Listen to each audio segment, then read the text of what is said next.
2003, a Maranata está completando 11 anos de existência. Somos uma pequena comunidade presbiteriana na região do Tiradentes, em Campo Grande. De forma privilegiada, nosso templo fica numa via movimentada, na Avenida Marquês de Pombal, a principal avenida do bairro. Essa via faz ligação importante com diversos outros bairros. Por ela, passam milhares de carros e ônibus, inúmeras pessoas todos os dias. Querendo elas ou não, acabam passando em frente ao nosso templo. Algumas delas fazem isso várias vezes no mesmo dia. Mas será que a maioria dessas pessoas consegue notar a nossa igreja? Será que elas conseguem enxergar o nosso prédio, o lugar onde estamos localizados? Será que elas sabem da nossa existência ou somos invisíveis para a maioria delas? Se a nossa igreja fechasse suas portas hoje, faria falta para as pessoas? Faria falta para o nosso bairro? Faria falta para as pessoas que moram ao nosso redor? Quem sentiria a nossa falta? Apenas os seus membros? E por quanto tempo? Em outras palavras, somos importantes para as pessoas? O que é que elas pensam de nós? O que é que elas pensam ao passar em frente à nossa igreja? O que é que elas pensam ao entrar pela primeira vez aqui, neste lugar? E o que é que elas saem falando daqui? O que a Maranata significa para as pessoas? Temos sido uma igreja relevante?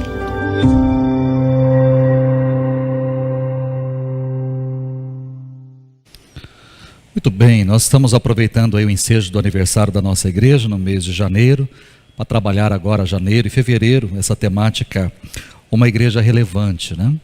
Estamos trabalhando desde o dia 8 de janeiro, tivemos aí bastante tempo e vamos concluir agora, domingo que vem, no outro domingo, estamos aí para ver ainda, tá certo? Hoje de manhã, para mim é sempre desafiador estar aqui à frente, tá certo? Sempre. E a gente programou fazer o almoço, o jantar, separarmos, mas alguns decidiram almoçar e jantar. Aí eu peguei a lista com a Fabrícia e falei, Fabrícia, quantos vão almoçar e jantar? Ela falou, não era muito, mas era. Eu falei, meu Deus, esses irmãos vão vir de manhã e à noite, e aí vão me ouvir duas vezes, ouvir a mesma mensagem duas vezes. Aí eu fiquei, bom, prega alguma coisa diferente, faça outra coisa. Eu falei, não, vou pregar dentro da mesma série, só que eu vou pegar a mesma igreja e eu vou dividir a igreja no meio aqui, né?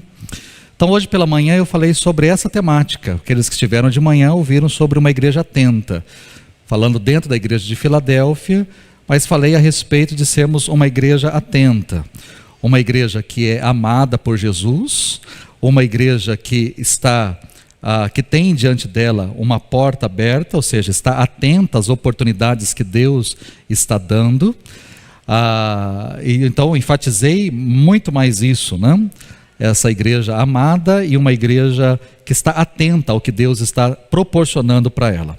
E agora à noite, dentro da mesma igreja, eu vou falar sobre uma igreja forte, dentro da mesma carta de Cristo à igreja de Filadélfia, mas eu vou falar sobre uma igreja forte. Aí eu quero trabalhar então outra temática, na outra direção. Apocalipse capítulo 3, no verso 7, nos diz assim: ao anjo da igreja em Filadélfia escreva: essas são as palavras daquele que é santo e verdadeiro, que tem a chave de Davi.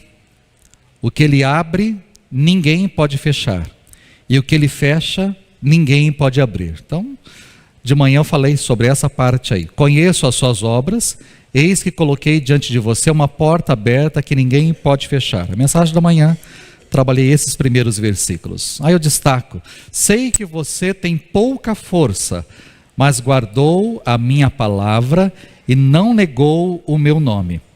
Veja o que farei com aqueles que são sinagoga de Satanás e que se dizem judeus e não são, mas são mentirosos. Farei que se prostrem aos seus pés e reconheçam que eu amei.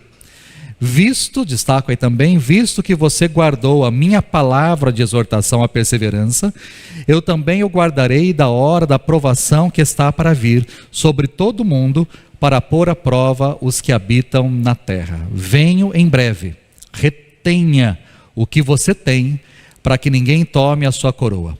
Farei do vencedor uma coluna no santuário do meu Deus, e dali ele jamais sairá. Escreverei nele o nome do meu Deus e o nome da cidade do meu Deus, a nova Jerusalém que desce dos céus da parte de Deus, e também escreverei nele o meu novo nome.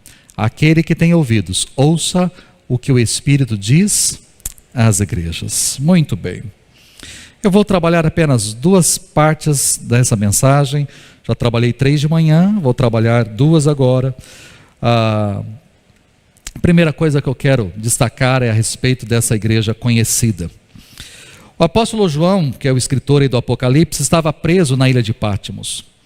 E estava preso exatamente por causa da palavra do Senhor e por ser testemunha de Jesus.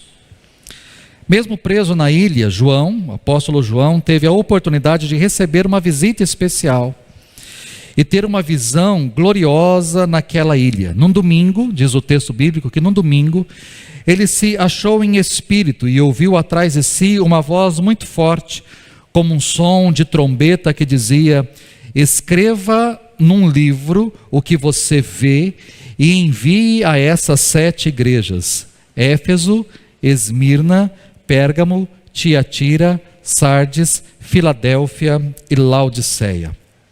A partir daquele momento, João seria testemunha ocular da história. Diante dos seus olhos, Deus discorreria os acontecimentos, as etapas da história, tudo aquilo que iria acontecer até o dia glorioso da volta de Jesus.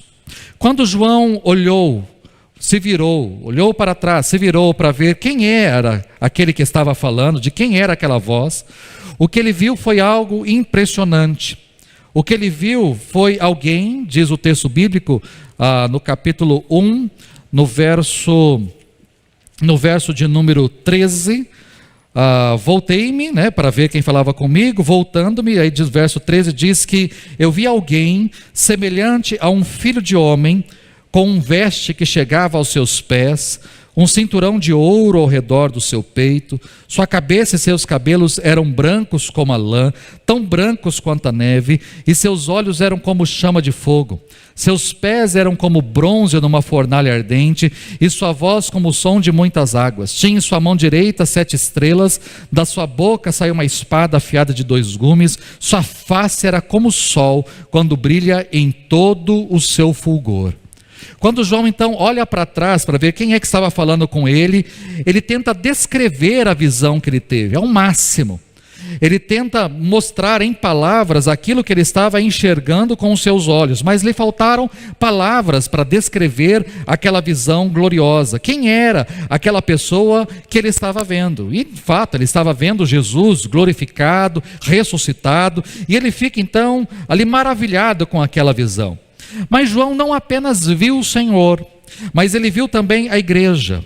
Porque aquele que era semelhante ao Filho do Homem estava em meio a 7 candelabros. No verso 12, diz que voltei-me para ver quem falava comigo, voltando-me vi 7 candelabros de ouro, e entre os candelabros, alguém semelhante a um Filho de Homem. Ou seja, quando João se volta, ele vê 7 candelabros, e no meio desses 7 candelabros, ele vê Jesus. Mas o que significam esses 7 candelabros? Quando a gente chega no verso 20, há a explicação do que isso significa. No verso 20 diz que este é o mistério das 7 estrelas que você viu em minha mão direita e dos 7 candelabros. As 7 estrelas são os anjos das igrejas e os 7 candelabros são as 7 igrejas. É interessante a gente falar da igreja como um candelabro. Você não tem talvez candelabro na sua casa. Alguns têm castiçais. Eu ganhei de presente, eu e aquele ganhamos de presente nas bodas, um par de essa palavra é difícil, hein? O castiçal está mais fácil do que os castiçais, né? Mas nós ganhamos, temos lá na nossa sala, né? O castiçal ou o candelabro, ele é um luzeiro, né? Assim como nesse espaço, quando eu olho para cima aqui, existem várias luzes para iluminar o palco, ou quando acendem as luzes da igreja, temos muitas luzes para iluminar o ambiente. O candelabro era utilizado como luzeiro, ele é um luzeiro, ele é fonte de luz, ele transmite luz. Então, Jesus, que é a luz deste mundo, transferiu para a igreja, ou para os crentes no Senhor Jesus, esse privilégio que é resplandecer a luz. Jesus, que é a luz do mundo, olhou para os seus discípulos e disse para os discípulos: vós sois a luz do mundo, vós sois o sal da terra, vós sois a luz do mundo. Não se pode esconder um candelabro, ou um castiçal, ou uma lamparina, ou uma lanterna. A gente não esconde debaixo da cama. A gente coloca no lugar alto, para que ilumine toda a casa, todo o ambiente. Não se pode esconder uma cidade que está no alto de uma montanha. Ou seja, por mais que...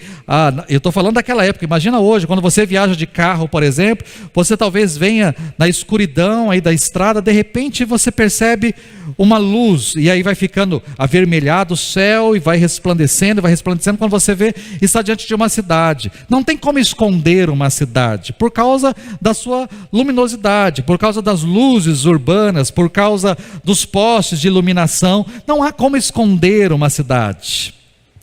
Então Jesus, que é a luz do mundo, mostrou para a igreja e para os crentes que eles são os portadores de luz, e eles devem neste mundo resplandecer, eles devem clarear, eles devem levar a luz.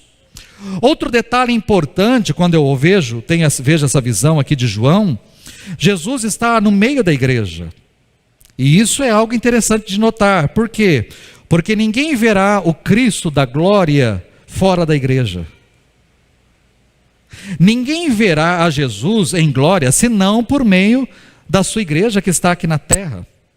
A salvação é por meio de Jesus, mas ninguém poderá ser salvo sem fazer parte da igreja, da comunidade. O mundo vê Cristo através da igreja, porque Cristo está no meio da sua igreja. Cristo valoriza tanto a sua igreja, que ele se dá a conhecer no meio da sua igreja, e faz parte dessa igreja, e não a parte da igreja. Hoje, por mais que algumas pessoas queiram a Cristo, mas não queiram a igreja, isso é impossível, porque Cristo está no meio da sua igreja. E esse é um outro detalhe que essa visão me traz. Cristo não apenas está no meio da igreja, mas ele passeia em meio à sua igreja. E o que ele faz andando no meio da igreja? Ele está olhando para a igreja, ele está conhecendo a igreja, sondando a igreja, investigando a igreja. Como vemos na visão de João, os seus olhos são como chamas de fogo, ou seja, ele penetra, ele conhece, ele sonda. Então Jesus penetra, ele conhece a igreja, ele sabe o que está acontecendo com a igreja. Ele conhece, por exemplo, os males que atacam a igreja: esfriamento, perseguição, heresia, imoralidade, presunção, apatia. Ao andar no meio da igreja, ele está dizendo: eu conheço de perto a realidade de vocês. Essa era a mensagem que Jesus e João queriam passar para cada igreja e para cada crente. O Senhor conhecia muito bem a sua igreja. Ele conhecia o esfriamento do primeiro amor da igreja de Éfeso. Ele conhecia o sofrimento e a perseguição da igreja de Esmirna. Ele conhecia as mentiras que estavam sendo ensinadas na igreja de Pérgamo como se fossem verdades. Ele conhecia a imoralidade, a impureza da igreja de Tiatira. Ele conhecia a reputação da igreja de Sardes, que tinha fama de que estava viva, mas estava morta. Cheirava mal, era uma igreja de aparência. Ele conhecia a fraqueza e a pequenez da igreja de Filadélfia. Ele conhecia a arrogância, a indiferença da igreja de Laodiceia. E toda vez que ele escreve para essas igrejas, ele está dizendo: eu conheço. E ele faz questão de dizer isso. Todas as cartas possuem a mesma estrutura. Ao anjo da igreja tal, diz qual é a igreja, essas coisas diz aquele que, aí pega um pedaço da visão de João do capítulo 1, e depois Jesus em seguida diz: conheço, e aí ele diz o que ele conhece. E por que ele conhece? Porque ele está no meio da igreja. Eu posso, como pastor, talvez numa reunião de pastores, ou numa assembleia geral, ou numa reunião de presbitério, alguém falar, mas lá na sua igreja acontece? Se acontecesse isso, como é que a sua igreja reagiria? Se acontecesse isso um dia lá no culto, como é que os crentes reagiriam? Eu poderia, como pastor, dizer, olha, lá na igreja aconteceria assim. Eu acho que se isso acontecesse, ou tivesse essa situação, a igreja reagiria dessa forma, os crentes agiriam assim, os membros agiriam. Eu acho que poderia colocar, como pastor da igreja, talvez...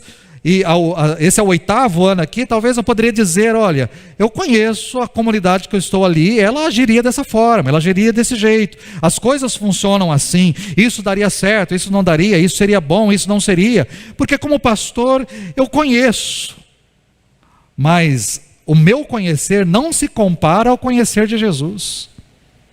Eu conheço de forma geral, eu conheço, talvez assim como algo geral mesmo, grosso modo, como a gente diria, mas Jesus conhece na particularidade, Jesus conhece detalhes, Jesus conhece nuances, Jesus conhece aquilo que eu não conheço. Ele conhece, por exemplo, seus pensamentos que eu não conheço, Ele conhece palavras que saem dos seus lábios que eu não conheço, Ele conhece atitudes suas que eu desconheço, Ele conhece o seu dia a dia que eu desconheço.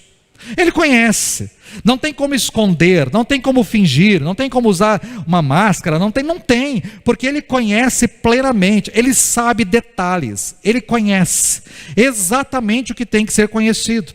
E ao caminhar no meio da igreja, Ele via crentes, por exemplo, seguindo a doutrina de Balaão, lá em Pérgamo, a tolerância de alguns crentes com falsas doutrinas, lá em Tiatira, apesar de alguns resistirem fielmente, firmemente, e resistirem fielmente ao Senhor. Ele conhecia que muitos crentes estavam vivendo de fachada em Sardes, mas existia um grupo de gente ali firme e fiel ao Senhor, nem todos estavam com as suas vestes sujas. Ele via a falta de amor em Éfeso, ao mesmo tempo ele via a fidelidade doutrinária, mas um esfriamento. Se em Laodiceia não havia motivos de elogio, em Esmirna, em Filadélfia, não há motivo de queixas, não há motivo de reclamações. Então ele conhece a igreja profundamente, ele conhece.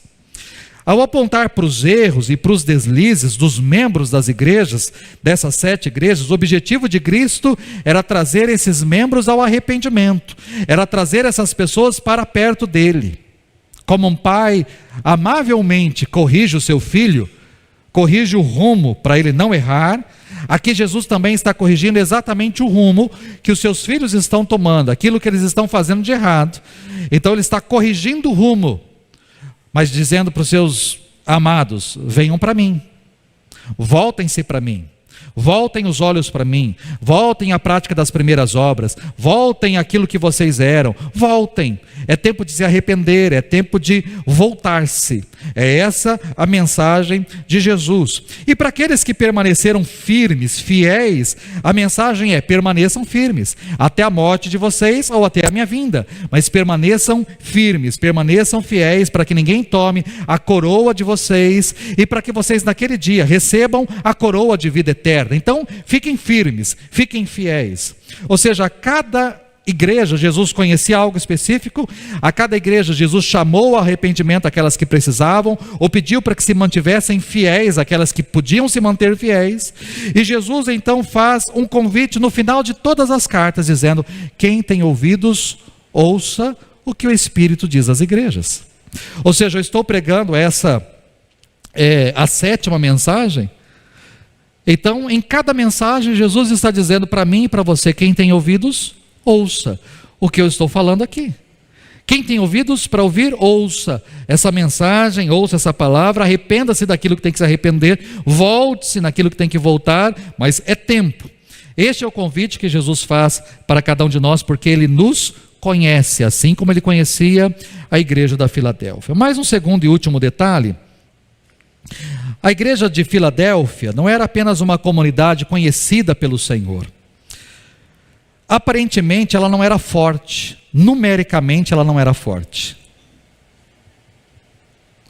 É uma igreja que poderia cantar o que cantamos hoje aqui: confesso a ti, Senhor, que fraco eu sou, tão fraco eu sou. É isso. Era uma igreja fraca, numericamente falando, ela não tinha força. Era uma igreja pequena, era uma igreja fraquinha, era uma igreja sem influência, mas contudo essa igreja era fiel ao Senhor, fiel. É por isso que Jesus então escreve para ela no verso 8 dizendo: sei que você tem pouca força, mas você guardou a minha palavra e não negou meu nome. Você tem pouca força, mas você é firme. Essa igreja sofria com ataques poderosos dos judeus. Eles são mencionados aí na carta como sinagoga de Satanás, né? No verso de número 9, veja o que farei com aqueles que são sinagoga de Satanás, que se dizem judeus e não são, mas são mentirosos.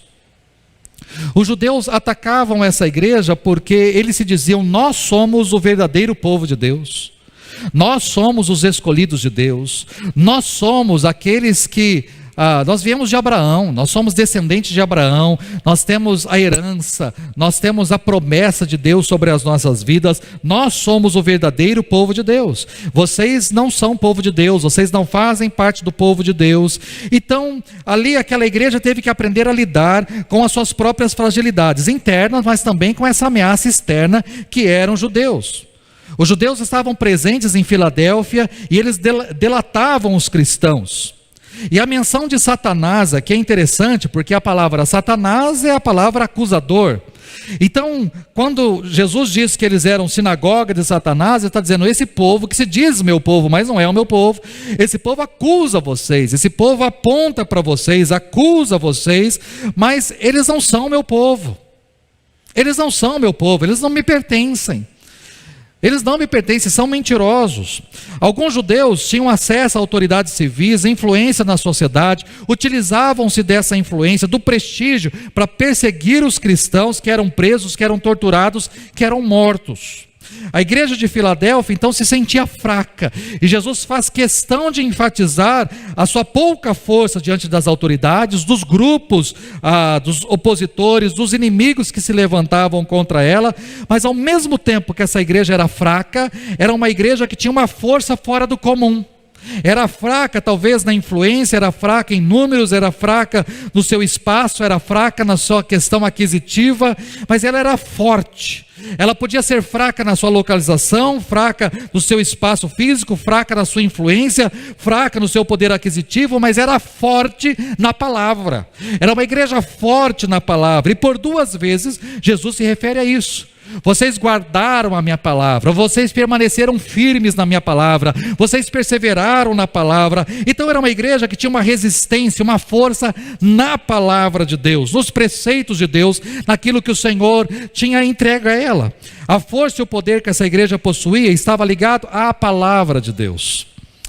A igreja de Filadélfia conhecia o poder da palavra. Podia ser fraca em número, em influência, em tamanho, mas era forte na palavra. Não é sem motivos que ela só recebeu elogios de Jesus, porque ela permaneceu na palavra. Ela não tinha do que se arrepender. Jesus não chama essa igreja a se arrepender, a voltar a algo, a se arrepender, a voltar os olhos para trás, a fazer algo diferente. Não, Jesus não trabalha isso com essa igreja. Não tem o porquê dela voltar, porque ela tinha uma debilidade, uma fraqueza externa e interna, mas era uma igreja forte por ter permanecido na palavra de Deus, nos preceitos de Deus, ter guardado o nome do Senhor, a palavra do Senhor, e o Senhor então a guardaria. A igreja de Filadélfia, em todas as suas dificuldades, perseguição, lutas, ela não havia negado o nome de Jesus. Para a igreja, o nome de Jesus era prioridade. O nome de Jesus vinha antes de todas as coisas. Ela precisava honrar ao seu Senhor, honrar ao nome de Jesus e levantar o nome de Jesus bem alto. A igreja de Filadélfia parecia fraca aos seus próprios olhos, ou poderia parecer fraca aos olhos das demais pessoas, mas para Jesus não. Ela era forte. Era uma igreja forte, fiel, forte, perseverante, forte e bíblica, forte e agradável ao Senhor. Era uma igreja forte. Bom, que eu poderia trazer de implicações para nós? Em cima dessa palavra, em cima dessa mensagem, eu vou trazer apenas 2 implicações. Primeiro, nós precisamos ter consciência de onde vem a nossa força. E aí vamos trabalhar estatisticamente, numericamente. Quando nós falamos em igreja no Brasil, igreja, a maioria, vou tirar a igreja católica, ok? Vou pegar igrejas evangélicas. A maioria das igrejas, esmagadora maioria, tem menos de 200 membros. Se eu for vou pegar IPI do Brasil, por exemplo. Certa vez eu fiz um levantamento de quantas IPIs tinham acima de 200 membros.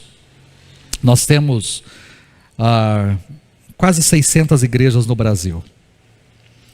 Dessas 600 igrejas no Brasil, nós temos em torno de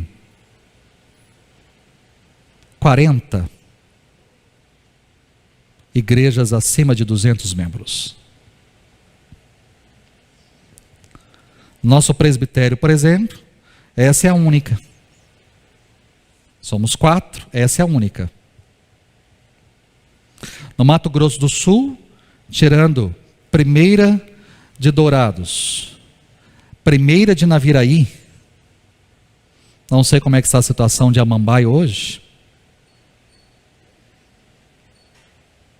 Chapadão, então Chapadão, Primeira de Dourados, Primeira de Naviraí, as demais, muito provavelmente são abaixo de 200. Então essa é a realidade, eu estou falando de uma realidade dentro da nossa denominação, e não só dentro da nossa denominação. Você pode andar aqui no bairro, por exemplo, quantas igrejas acima de 200 membros você vai encontrar? Você vai encontrar várias igrejas pequenas, muito pequenininhas.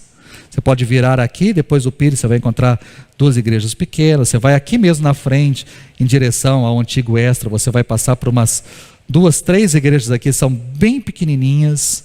Né? Você pode entrar no bairro e verificar. Né? Talvez temos a igreja Batista aqui no centro, aqui no meio do bairro, que é uma igreja um pouco maior, mas se eu for olhar aqui para o bairro, para a realidade, igrejas são pequenas. E quando eu olho para a cidade, quantas igrejas na cidade são grandes igrejas? Eu posso apontar algumas denominações ou templos ou igrejas que falam, essa igreja é grande, essa tem mais de... Mas a grande maioria das igrejas são igrejas pequenas. E essas igrejas abaixo de 200 membros são consideradas igrejas fracas. Estatisticamente, não sou eu que estou dizendo, estatisticamente são consideradas igrejas pequenas, igrejas fracas, igrejas limitadas. E de certa maneira são mesmo. As igrejas grandes, né? Algumas pessoas, eu fui lá em tal igreja, me encantei. Ok, que legal, quantas 1000 pessoas tem? Dessas quantas 1000 pessoas, quantas trabalham em tal área, quantas trabalham em tal área, e assim por diante. Ou seja, quanto menor a igreja, menos pessoas trabalham, né? Estatisticamente, é quase que igual. Talvez as igrejas menores as pessoas trabalham mais do que nas igrejas maiores ainda. Porque há muita gente e aí as pessoas estão lá, a grande maioria, está para assistir, está ali apenas para contemplar, terminou, vou embora, não tem mais nenhum tipo de participação. Nas igrejas menores, não. Quanto menor a igreja, é mais gente que tem que fazer o serviço. E às vezes tem o camarada que toca, que canta, que prega, que na porta, que entrega, que conta o dízimo, que vai no banco, entendeu? É o camarada que faz tudo. Ou o pastor que acaba fazendo N coisas. Por quê? Porque existe pouca gente. Pouca gente. Nós vivemos essa realidade aqui. Quando eu cheguei, quantas pessoas tinham?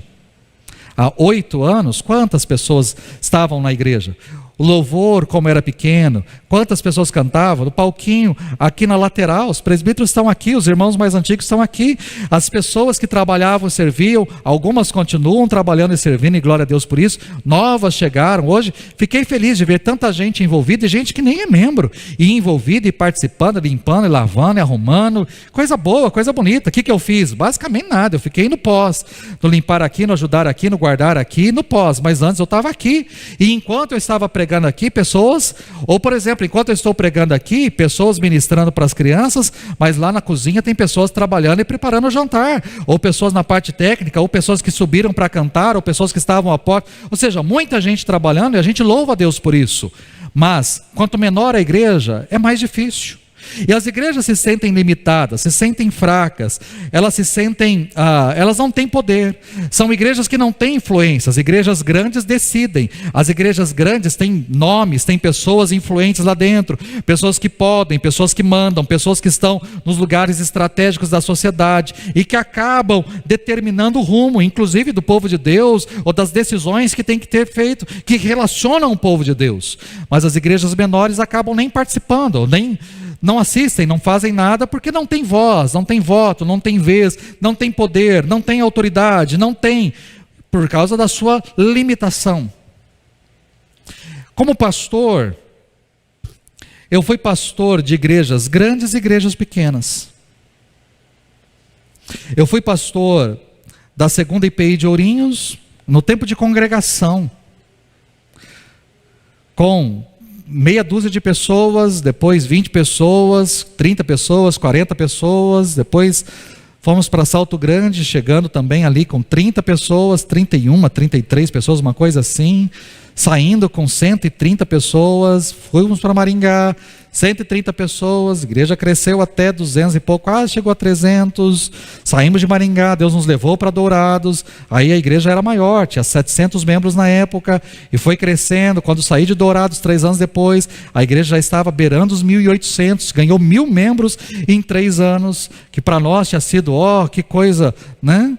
E depois fui para Assis, igreja também aí com aproximadamente 1.000 membros, e vim para cá.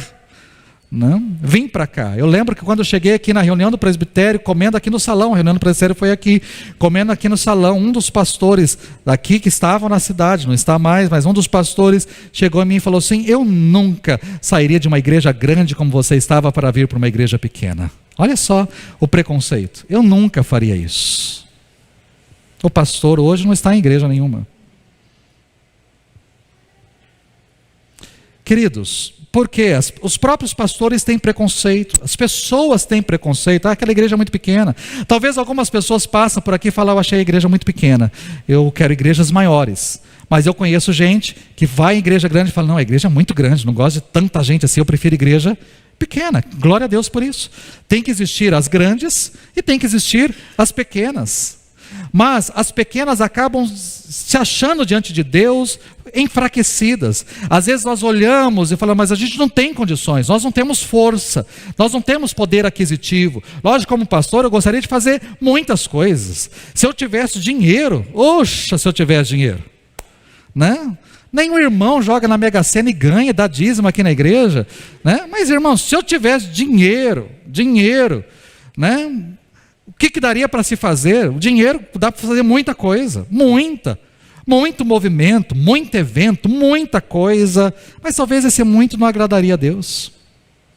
Eu olho para a realidade que nós temos, para as condições que nós temos, para a condição financeira que temos, para a estrutura que temos, e eu louvo a Deus, e eu agradeço a Deus. Essa igreja tem uma estrutura fantástica. E as pessoas que vêm nos visitar ficam encantadas com a nossa igreja. Uma igreja tão nova com uma estrutura dessa, né? Com salas, com salões. Hoje fizemos almoço ali, foi tudo muito tranquilo. Com o buffet que temos, com a estrutura que temos, com salões que temos. Nós não passamos 1 minuto de aperto. Mas os irmãos aqui atrás, lá atrás, passaram muito aperto. Os irmãos não tinham salão aqui atrás, né? Não tinha, já vi foto da cozinha que era aqui atrás, do tanque que era aqui, tá certo? E eu fico imaginando o sufoco que era, mas a alegria era a mesma, o prazer era o mesmo, a satisfação era a mesma. Isso tem que existir. Agora, quando nos reunimos, podemos ter uma estrutura melhor? Glória a Deus se temos, mas a alegria tem que ser a mesma, a disposição de servir a mesma, a comunhão tem que ser a mesma, o prazer de estar ali tem que ser o mesmo. Então, isso tem que continuar, por mais que a estrutura melhorou. E que bom que melhorou. Os nossos filhos estão em sala, tem ar-condicionado, tem toda a estrutura. Que bom para isso. Os nossos adolescentes têm atividade, os jovens têm atividade, e assim por diante. Isso é muito muito bom, isso é salutar, isso é bênção. E louva a Deus por isso, pela estrutura, pelas pessoas engajadas, pelo trabalho, pelo desenvolvimento. Talvez a gente olhe para nós mesmos e fale, nós somos pequenos, nós somos fracos, nós somos limitados. Lógico, perto de algumas igrejas, de megas igrejas, é óbvio que somos, mas isso não importa. Porque a nossa força não está na estrutura, a nossa força não pode estar no prédio, a nossa força não pode estar no salão, nas salas, no ar-condicionado, a nossa força não pode estar numa transmissão, numa tela, numa iluminação, a nossa força não pode estar nesses detalhes, a nossa força precisa estar no Senhor, é dele que vem a nossa força, é dele.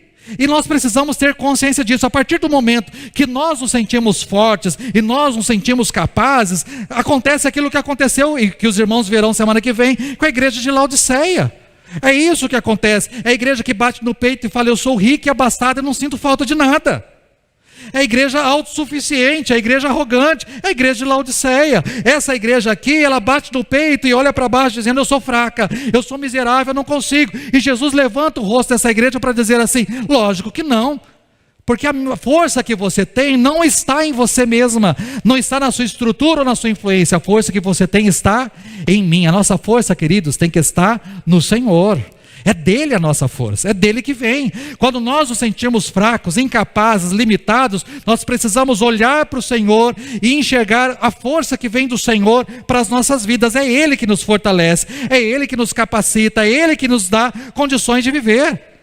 Eu posso chegar aqui na frente e dizer assim, eu estou tão limitado para tocar. Ok, hoje você é, mas a sua força e a capacitação vem de Deus para tocar, vem de Deus para cantar, vem de Deus para servir. Talvez hoje você possa dizer, quem sou eu para dar uma aula? Quem é você? Uma pessoa que está se colocando à disposição, a serviço de Deus. E quando a gente se coloca a serviço, à disposição, Deus faz coisas extraordinárias.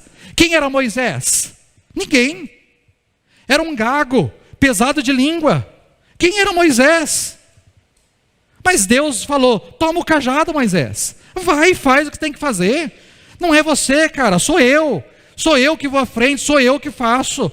Mostre a minha glória, mostre o meu poder. Faraó vai se curvar diante de tudo isso, não é diante de você, vai se curvar diante de mim. Eu sou a sua força, Moisés. Tanto é que quando lá na frente o povo está lá rebelde já, e Deus está dizendo, eu não vou mais, daqui para frente eu não sigo, Moisés segue você. Moisés diz, Senhor, sem o Senhor eu não vou. Pode me matar. Por quê? Porque eu não tenho condições. Moisés entendeu, a força vem de ti, a capacidade vem de ti, não é minha. Então, Senhor, se o Senhor não for comigo, acabou, para mim não dá mais, eu também não vou, não tem condições. Queridos, nós precisamos entender isso. Talvez nós temos pouca força, pouca influência, mas a nossa força tem que estar no Senhor. As pessoas têm que olhar, chegar aqui e dizer, essa igreja pode ser pequena, mas nessa igreja a presença de Deus se manifesta. Essa igreja pode ser pequena, pode ser fraca diante de muitas igrejas, mas nessa igreja a palavra do Senhor é pregada, a palavra do Senhor é ensinada. Nessa igreja eu sou fortalecido, nessa igreja eu sou alimentado, nessa igreja eu sou abençoado. Essa igreja mexe comigo, essa igreja mexe com as minhas estruturas, aquilo que é pregado, aquilo que é ensinado, aquilo que é mostrado, isso vem de Deus para a minha vida. É isso que nós precisamos, que as pessoas sintam entrar neste lugar e possam sair daqui falando disso. Não é o prédio, não é o prédio. Eu não quero que ninguém saia dizendo, que prédio, que estrutura, que igreja, não é o prédio. Não é o prédio, queridos, não é estrutura física. Naquela igreja tem fulano de tal, aquele fulano de tal tem poder, não é isso, não é pessoa, é Jesus. Ele tem que ser o centro, Ele tem que ser a razão, Ele tem que ser a nossa força, Ele tem que ser a nossa capacidade. É Ele, tanto de forma individual como igreja, é o Senhor. Podemos ser fracos, podemos ser limitados, podemos ser, mas apesar da nossa pequenez e da nossa fraqueza, a nossa força vem do Senhor, vem dEle. E uma terceira coisa, uma segunda coisa que eu preciso falar é a respeito de sermos fiéis ao Senhor. Como igreja, o nome de Jesus precisa ser prioridade. Como igreja, o nome de Jesus precisa ser glorificado. É o nome de Jesus. E a preocupação nossa tem que ser essa. O culto pode ser lindo, o louvor pode ser maravilhoso, a pregação pode ser excelente, mas o centro tem que ser sempre o Senhor. É Ele. Ele. A gente tem que ter a mesma atitude de João Batista, que diminua eu. Eu tenho que diminuir e Ele tem que crescer. É Ele. O centro é Ele, a razão é Ele, a glória tem que ser para Ele, o nome dEle. Como igreja, o nome de Jesus precisa vir antes. E aí eu tenho que pensar, o conselho tem que pensar, a liderança tem que pensar nessa mesma toada. O que nós estamos fazendo é para Ele. Fizemos um almoço delicioso, fizemos um jantar delicioso. Gerou comunhão? Gerou. O nome de Jesus foi glorificado? Foi. Amém. É isso. É isso. Isso que importa. Todas as atividades, todos os eventos, qualquer método que estivermos utilizando, qualquer que for o plano, qualquer ministério, qualquer pastor, qualquer líder, qualquer estrutura, antes de todas as coisas, tem que ser o Senhor. É Ele. Nós estamos visando Ele. A glória dEle, o louvor do nome dEle. Nós precisamos nos certificar se o Senhor Jesus será honrado, se Ele será engrandecido, se Ele será louvado, se nós estamos nos mantendo fiéis ao Senhor. Ao Senhor.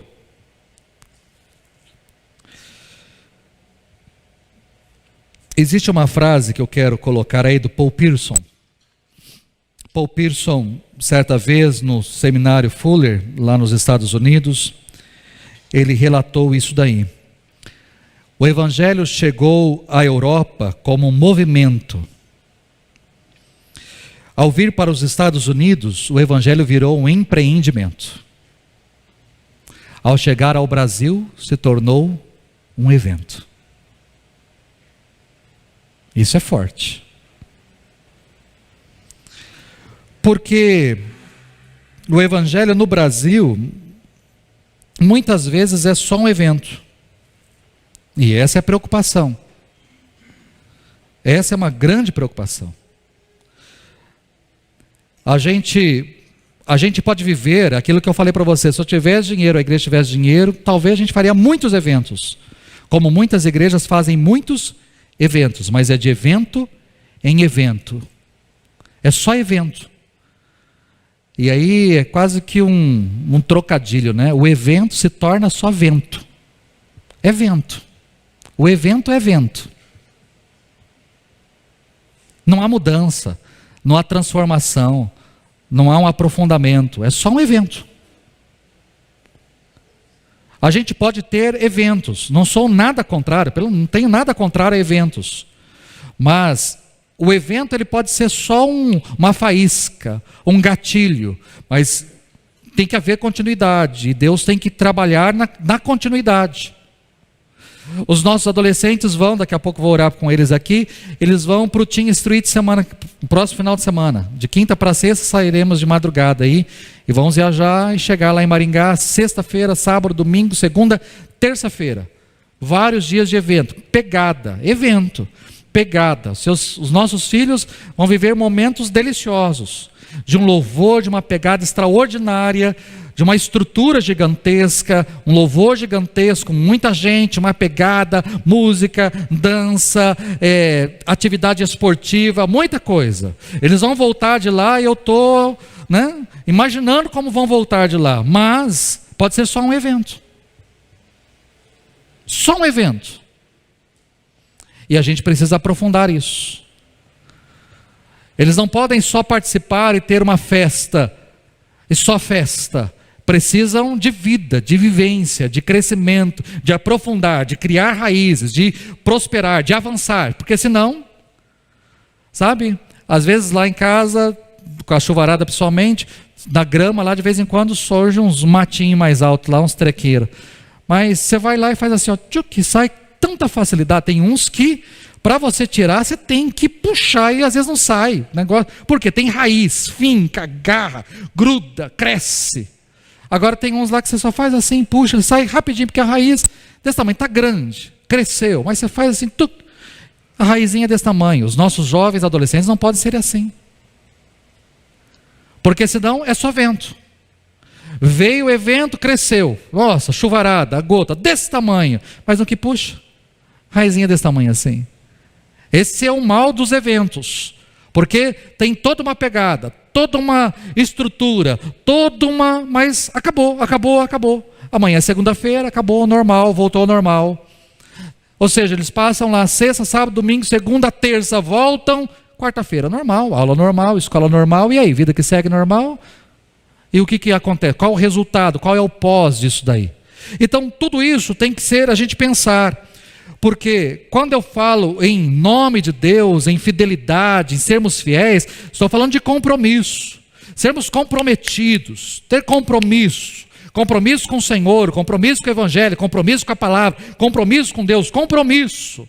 Pode vir vento, pode vir tempestade, pode vir o que tiver que vir. A gente tem compromisso, está ali na presença de Deus, e a gente não sai da presença de Deus, porque temos compromisso com as coisas de Deus. Porque senão, queridos, se eu só sou pessoa de evento, hoje tem um evento, eu estou lá, aí no próximo evento você me convida, no próximo evento vem, às vezes eu vejo, olha, essa é uma das críticas que eu falo com a Keila, com as mulheres, eu falo, às vezes nós temos as reuniões, os encontros de homens, encontros de mulheres, aí temos 40, 50, 60, 70, 80 homens ou mulheres, legal, mas onde ficam esses homens e mulheres depois? O que acontece depois? E aí, é só no mês que vem, ou seja, só de evento em evento, é só de um encontro em encontro, e do resto, o que acontece? Nós precisamos de compromisso, porque senão é só evento. Então essa é uma preocupação muito grande. O Evangelho tem que entrar na nossa vida, mas tem que gerar compromisso. E às vezes nos dias de hoje é muito raro o compromisso. Nós não encontramos pessoas compromissadas. E esse é um dos males da pós-modernidade. Eu não vou me casar com você, a gente vai só se juntar, porque a ideia de juntar é que eu não tenho compromisso. Na hora que a gente quiser, cada um vai para um canto e não tem compromisso. Tem alguns que nem se juntam. Tem alguns que você tem a sua casa, eu tenho a minha casa. Eu conheço gente assim, e é mesmo da igreja, não da minha, né? Você tem a sua casa, tem a minha casa. O dia que eu quero eu vou na sua casa, o dia que você quer você vem na minha casa, mas eu não tenho compromisso. Esse é o mal. É o mal dos dias de hoje. Quando eu falo assim, vamos, que você quer se tornar membro da igreja, não, pastor, não quero compromisso. Não quero compromisso, porque esse é o tempo de hoje, eu não quero me comprometer. Não quero nenhum tipo de compromisso, nenhum tipo de vínculo, não quero nenhum tipo de responsabilidade, não quero nada, eu quero, entendeu? E com Deus, com Jesus, tem muita gente nessa mesma situação, não quero me comprometer. Olha, você gostaria de receber Jesus na sua vida? Não quero me comprometer com isso, não é o momento. Eu gosto da sua igreja, eu gosto da palavra, eu gosto do que acontece lá. Não, eu me sinto bem, mas tá bom, é só isso e ponto. Ou seja, é só evento. Eu gosto do evento lá da sua igreja. Eu gosto, mas nada mais que isso. A gente precisa tomar cuidado, porque quando surgem problemas, quando surgem as dificuldades, as mazelas da vida, as provações, a gente não tem base, a gente não tem estrutura. Por quê? É só vento. Só vento. A igreja de Filadélfia, para a gente concluir, é uma igreja que trabalhei outras coisas de manhã, mas agora à noite é uma igreja que de forma muito simples mostra isso para mim. E precisa mostrar isso para você também. Podemos nos sentir fracos como igreja em muitos momentos, ou limitados, impotentes, ok. Mas a nossa força não vem do dinheiro, a nossa força não vem da estrutura, a nossa força não vem de um pastor ou pastores capacitados, a nossa força vem da palavra, a nossa força vem do Senhor. É Ele quem nos capacita, é Ele quem nos unge, é Ele quem nos dá capacidade de seguir, de avançar, de prosperar, é o Senhor. É Ele, a nossa força vem do Senhor. Mas eu preciso também enxergar que eu tenho que ser fiel. Como igreja nós precisamos ser fiéis, que Jesus seja sempre o centro, o foco dessa igreja, a caminhada dessa igreja, a direção dessa igreja, mas que Ele também seja da sua vida de forma particular. Se falta compromisso, seja mais compromissado então com Deus e com as coisas de Deus, mas que você seja comprometido com o Senhor. Essa é a minha oração, em nome de Jesus. Amém? Eu falei que ia terminar mais cedo, mas não terminei. Mas falta 2 minutos ainda para as 8h30. Eu quero orar com você, depois os adolescentes virão aqui e a gente vai ter um tempo de oração com eles também. Mas Pai, eu quero te agradecer por essa palavra aqui.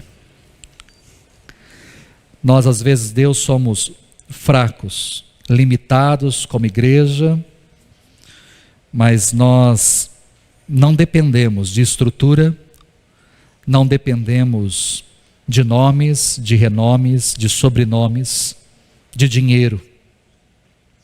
Que a nossa dependência esteja no Senhor. Que o Senhor seja a nossa força, a nossa capacitação, que o Senhor seja tudo aquilo que nós precisamos. Se o Senhor quiser nos dar mais daquilo que temos hoje, amém, que assim seja, mas que o Senhor seja a nossa suficiência, que o Senhor seja, que a gente nunca seja arrogante ou prepotente como Laodiceia, mas que a gente seja sempre dependente e humilde, como Filadélfia aqui, do Senhor e daquilo que o Senhor pode fazer. Que o Senhor também torne essa igreja cada vez mais fiel a Ti, à Tua palavra, aos Teus princípios, aos Teus valores, aos Teus ensinamentos, à Tua palavra. Que nós estejamos sendo fiéis ao Senhor e aquilo que a Tua palavra nos ensina, aquilo que é pregado aqui constantemente, aquilo que é ensinado, ó Deus, com todas as nossas forças, que isso entre no nosso coração, na nossa mente, e que a gente, ó Deus, seja sempre encontrado fiel diante do Senhor. Seja, ó Deus, com a vida de cada um aqui, que aqueles, ó Deus, que têm vivido uma vida sem compromisso contigo, que se tornem comprometidos com o Senhor, com o Teu reino, com a Tua vontade, e que o Senhor, ó Deus, esteja fazendo com que cada um de nós, ao nos juntarmos aqui e ao testemunharmos o Senhor através de comunidade, que a gente possa testemunhar sendo uma comunidade fiel ao Senhor. Então seja conosco, seja com essa igreja, seja com a vida dos Teus filhos. Em nome de Jesus que oramos. Amém e amém.